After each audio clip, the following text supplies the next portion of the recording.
किस चैप्टर से कितने क्वेश्चंस आते हैं पेपर में, ये चीज़ मैं आज आपको बताने वाली हूँ। तो ये चीज़ें जो है ना बच्चों को पता होना बहुत ज़्यादा ज़रूरी है, क्योंकि हमें अक्सर पता ही नहीं होता है और हम लोग गलत चैप्टर्स को ज़्यादा पढ़ लेते हैं। हम लोग ने जो पढ़ा था वो आया ही नहीं, हमने क्या किया है ये, ठीक है। लॉन्ग क्वेश्चन आंसर में जो है ये 5 नंबर में ये क्वेश्चन आया था, कौन से चैप्टर से, के ऊपर आपको अच्छे से ध्यान देना है ताकि आपका नंबर मिस ना हो, ठीक है। हेलो एवरीवन, कैसे हैं आप लोग। जोहार झारखंड, एक बार फिर आपकी निशा मैम आ चुकी है आपके सामने शानदार, धमाकेदार और बड़ा ही मज़ेदार सेशन लेकर।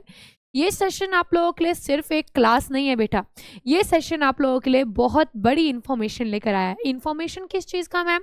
तो बेटा आज की क्लास में आपको ये पता चलने वाला है कि इंग्लिश का कौन सा चैप्टर ज़्यादा इंपॉर्टेंट है और कौन सा चैप्टर कितना इंपॉर्टेंट है। दैट मीन्स कि किस चैप्टर से कितने क्वेश्चंस आते हैं पेपर में, ये चीज़ मैं आज आपको बताने वाली हूँ। तो बिल्कुल भी डरना नहीं है पेपर से और ना ही घबराना है, क्योंकि बेटा आज मैं जो आपको बताऊंगी बस आपको उतना अच्छे से कर लेना है और उसका ज़्यादा लोड नहीं लेना है कि भाई कौन सा चैप्टर ज़्यादा इंपॉर्टेंट है, कौन सा इंपॉर्टेंट नहीं है मैम, हमें कौन से चैप्टर पे ज़्यादा ध्यान देना है, कौन से चैप्टर पे मतलब उतना ध्यान नहीं देना है।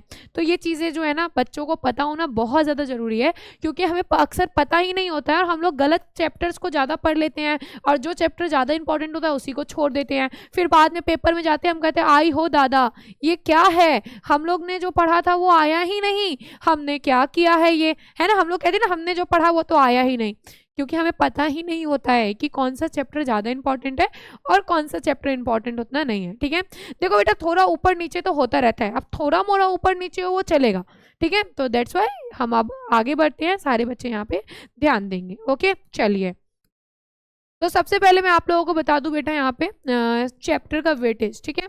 आपके पास इंग्लिश में 2 बुक है, आप लोगों को ये चीज़ बहुत अच्छे तरीके से पता है कि आप लोगों के इंग्लिश में टोटल कितने बुक्स हैं। तो इंग्लिश में टोटल बुक्स है मैम हमारे पास 2। पहला है फर्स्ट फ्लाइट, ठीक है। फर्स्ट फ्लाइट जो है ना बेटा इसमें 2 पार्ट है। फर्स्ट पार्ट में आपका जो है ना, आपका यहाँ पे मैं लिख दे रही हूँ, ठीक है। आपके पास जो फर्स्ट बुक है, ठीक है, आपका जो क्या कर रही हूँ मैं यहाँ पे, आपका जो फर्स्ट बुक है ना, फर्स्ट बुक जो है बेटा उसमें 2 पार्ट है। एक है आपका स्टोरी, ठीक है, एक है आपका स्टोरी, दूसरा है आपका पोयम। और जो दूसरा बुक है उसमें सिर्फ और सिर्फ स्टोरी है।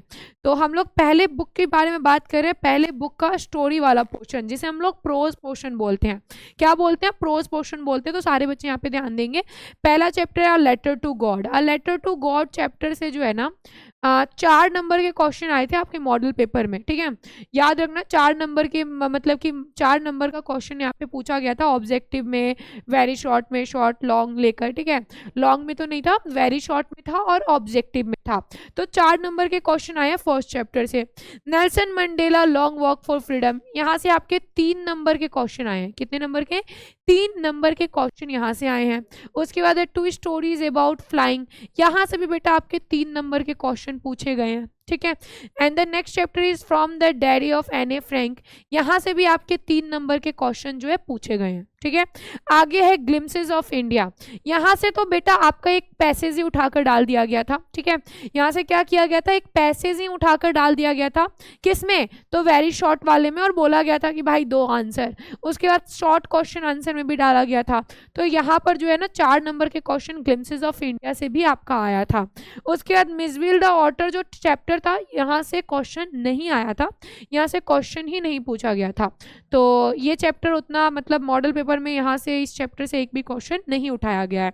Next one is madam ride the bus, इस चैप्टर से लॉन्ग क्वेश्चन आंसर में पता है 5 नंबर का आया था, मतलब कि ये आया था आपका लॉन्ग क्वेश्चन आंसर, ठीक है। लॉन्ग क्वेश्चन आंसर में जो है ये 5 नंबर में ये क्वेश्चन आया था। कौन से चैप्टर से? तो मैडम राइड द बस, वाली के ऊपर आया था कि वाली जो लड़की थी वो ट्रैवल करने गई थी, तो उसके बारे में पूछा गया था, ठीक है।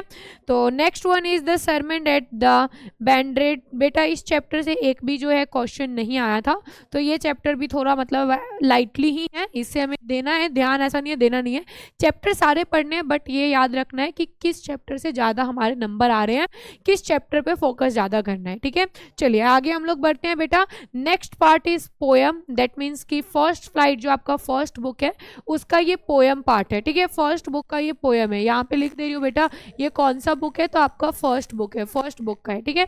तो फर्स्ट बुक में टोटल 10 चैप्टर है पोइट्री का, ठीक है, जिसमें डस्ट ऑफ स्नो से जो है बेटा 1 मार्क्स का क्वेश्चन आया था, वो भी किस में, तो ये भी आपका आया था ऑब्जेक्टिव में, किस में आया था, ऑब्जेक्टिव में, ठीक है। फायर एंड आइस चैप्टर से एक भी जो है आपका क्वेश्चन इसमें नहीं आया है मॉडल पेपर में, और टाइगर इन जू जो आपका चैप्टर है उससे 1 नंबर का क्वेश्चन आया है, ठीक है। And the next one is how tell the wild animals, इससे एक भी नहीं आए हैं, और ये चैप्टर उतना इंपॉर्टेंट भी नहीं है, याद रखना कि ये चैप्टर जो है उतना इंपॉर्टेंट भी नहीं है। द बॉल पोयम, इस पोयम से जो है बेटा आपके 1 भी नंबर का क्वेश्चन नहीं पूछा गया है, द बॉल जो पोयम है उससे भी नहीं पूछा गया है। उसके बाद अमांडा चैप्टर से बेटा 5 नंबर का क्वेश्चन पूछा गया है, और आपको पता है ये 3-3 मार्क्स वाले चैप्टर से 2 ऑब्जेक्टिव पूछा गया था, और 3 नंबर वाला जो है बेटा यहाँ से क्वेश्चन आया था, ठीक है। 3 नंबर का जो है यहाँ से शॉर्ट क्वेश्चन यहाँ से आया था, objective and short question answer Amanda वाले चैप्टर से, ठीक है। उसके बाद द ट्री चैप्टर जो है उससे भी 1 भी क्वेश्चन नहीं आया है बेटा, फॉग चैप्टर से भी 1 भी क्वेश्चन नहीं आया है। उसके बाद the tale of the custard of the dragon, इस चैप्टर से भी 1 भी क्वेश्चन नहीं आया है। और लास्ट चैप्टर है फ्रॉम एन जॉर्ज, बेटा इस चैप्टर से आपके 2 नंबर के क्वेश्चन जो है पूछे गए हैं, कितने, 2 नंबर के क्वेश्चन जो है इस चैप्टर से पूछे गए हैं। अब हम लोग चलते हैं नेक्स्ट बुक पे, नॉट नेक्स्ट चैप्टर, ठीक है। हमारा फर्स्ट बुक में 2 पार्ट था बेटा, एक स्टोरी, दूसरा पोइट्री मतलब पोयम, और ये आपका बुक नंबर 2 है। बुक नंबर 2 में टोटल चैप्टर कितने हैं, तो टोटल 9 चैप्टर है, और याद रखना ये आपका 2nd बुक है। कौन सा बुक है, 2nd बुक है बेटा। द ट्रम्प ऑफ सर्जरी, जो हमारा डॉगी था ट्रिकी वाला, उससे 1 नंबर का क्वेश्चन यहाँ पे पूछा गया है, ऑब्जेक्टिव में पूछा गया था वो भी। द थिप स्टोरी से जो है बेटा 5 नंबर का क्वेश्चन पूछा गया है, वो भी लॉन्ग में, किसमें, लॉन्ग क्वेश्चन आंसर में इस चैप्टर से क्वेश्चन आया है। द मिडनाइट विजिटर से 1 भी क्वेश्चन नहीं पूछा गया है। और बेटा मैं आपको बता दूं द एक क्वेश्चन ऑफ ट्रस्ट जो है वेरी शॉर्ट में आपके पूछे गए हैं, ठीक है। मतलब यहाँ से जो है ऑब्जेक्टिव और एक वेरी शॉर्ट में जो है आपका आया है, ठीक है, याद रखना। तो एक क्वेश्चन ऑफ ट्रस्ट से भी 2 नंबर का क्वेश्चन पूछा गया है। फुटप्रिंट विदाउट फीट जो आपका चैप्टर है उससे 7 नंबर का क्वेश्चन पूछा गया है, और ये चैप्टर बहुत इंपॉर्टेंट है, ठीक है। ये चैप्टर आपके पेपर के लिए बहुत इंपॉर्टेंट है। यहाँ से जो है बेटा आपका बोला जाए तो ऑब्जेक्टिव भी आया है, यहाँ से 5 नंबर के लॉन्ग क्वेश्चन भी आया है, और यहाँ से बेटा वेरी शॉर्ट भी आया है 2 नंबर का। यहाँ तक क्लियर हो गया बेटा। The making of scientist chapter से 1 भी क्वेश्चन नहीं आया है। उसके बाद द नेकलेस चैप्टर से 6 नंबर का क्वेश्चन आया है, जो कि 1 लॉन्ग क्वेश्चन आया है, याद रखना 1 लॉन्ग क्वेश्चन आया है, यहाँ पे 1 जो है आपका लॉन्ग क्वेश्चन आया है, और बेटा 1 जो है आप लोग का ऑब्जेक्टिव आया है। क्या आया है, 1 जो है ऑब्जेक्टिव क्वेश्चन आया है।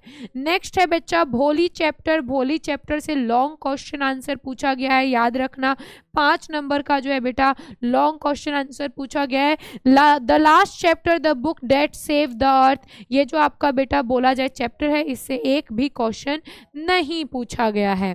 तो ये मैंने आपको चैप्टर्स बताए हैं जो कि इंपॉर्टेंट है, और जहाँ से आपके पेपर में जो है क्वेश्चंस आए हैं मॉडल पेपर में। तो देखो थोड़ा ऊपर नीचे होता है, बट आपको इससे एक आइडिया मिल गया कि हमें कौन से चैप्टर पे ज़्यादा ध्यान देना है, ठीक है। तो लैंग्वेज पेपर होता है, उसमें हर एक चैप्टर इंपॉर्टेंट होते हैं, बट मॉडल पेपर में जो है इन चैप्टर से क्वेश्चन उठाया गया है, और बेटा इन चैप्टर्स के ऊपर आपको अच्छे से ध्यान देना है ताकि आपका नंबर मिस ना हो, ठीक है। तो बिल्कुल भी जो है इतना मतलब स्किप भी नहीं करना है, ठीक है, बिल्कुल भी स्किप नहीं करना है। और आगे मैं आपको ग्रामर का भी बताऊंगी कि ग्रामर में जो है कौन कौन सा कॉन्सेप्ट हमें करना है, कौन कौन से कॉन्सेप्ट को क्लियर करना है, कौन से ग्रामर में किस पोर्शन से ज़्यादा नंबर आया है। तो देखो मॉडल वर्ब से जो है बेटा 7 नंबर का क्वेश्चन पूछा गया है आपके मॉडल पेपर में। तो मॉडल वर्ब बहुत इंपॉर्टेंट है, आपसे पूछा जाएगा uses of modal verb, that means कि मॉडल वर्ब कहाँ कहाँ यूज हो रहा है, कौन से सेंटेंस में कौन सा मॉडल वर्ब यूज होगा। तो मॉडल वर्ब से 7 क्वेश्चन आए हैं, एक्टिव टू पैसिव से 1 भी क्वेश्चन नहीं आए हैं बेटा आपके मॉडल पेपर में। मतलब कि एक्टिव टू पैसिव वही से क्वेश्चन आते थे, बट इस बार क्वेश्चन नहीं आए हैं, बट स्टिल इस टॉपिक को करना है क्योंकि ये टॉपिक इंपॉर्टेंट है। नरेशन से क्वेश्चन आपके पूछे गए हैं, 3 नंबर पूछे गए हैं, 3 नंबर का क्वेश्चन नैरेशन से। तो नैरेशन में बहुत ईजी तरीके से बताऊंगी, तो डरना तो बिल्कुल नहीं। नैरेशन से भी 3 नंबर के क्वेश्चन पूछे गए हैं। उसके बाद लेटर राइटिंग से बेटा आपके शॉर्ट में जो है एक लेटर और एक एप्लीकेशन पूछा गया है, तो 6 नंबर के क्वेश्चन जो है लेटर और एप्लीकेशन से आए, मतलब लेटर राइटिंग से 6 नंबर आपके कंसिस्ट हुए हैं। And the next one is paragraph writing. Paragraph writing से बेटा आपको 3 नंबर मिले हैं, क्योंकि वहां पे पैराग्राफ लिखने के लिए दिया गया है 3 नंबर का एक पैराग्राफ, ठीक है।